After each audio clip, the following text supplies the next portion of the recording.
চট্টগ্রামের সাতকানিয়া উপজেলার কালিয়াস ইউনিয়নে নকল পানীয় ও ভেজাল শিশু খাদ্য উৎপাদন ও বাজারজাতের বিরুদ্ধে ভ্রাম্যমাণ আদালত অভিযান চালিয়েছে।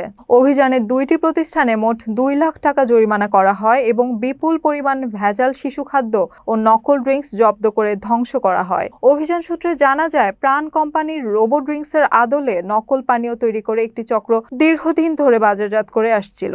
চটকদার বিজ্ঞাপনের মাধ্যমে এসব পানীয় শিশুদের হাতে পৌঁছে দেওয়া হলেও প্রতিষ্ঠান সংশ্লিষ্ট অনেক কর্মচারী নিজেরাই এসব পানীয় সেবনে অনাগ্রহ প্রকাশ করেন বলে অভিযানে উঠে আসে। ভ্রাম্যমাণ আদালত কালিয়াস ইউনিয়নের পশ্চিম কাঠগড় এলাকার আলিফ আইসক্রিম ফ্যাক্টরিকে ১ লাখ টাকা এবং নাহিয়ান আইসবারকে আরও ১ লাখ টাকা জরিমানা করেন। একই সঙ্গে ভেজাল ও নিম্নমানের বিভিন্ন শিশু খাদ্য সামগ্রী জব্দ করে তাৎক্ষণিকভাবে ধ্বংস করা হয়। অভিযানে নেতৃত্ব দেন উপজেলা নির্বাহী কর্মকর্তা খন্দকার মাহমুদুল হাসান। সঙ্গে ছিলেন উপজেলা স্যানিটারি অফিসার সরওয়ার সহ সংশ্লিষ্ট কর্মকর্তারা। কর্তৃপক্ষ জানায়, জনস্বাস্থ্যের সুরক্ষায় এ ধরনের অভিযান নিয়মিতভাবে অব্যাহত থাকবে।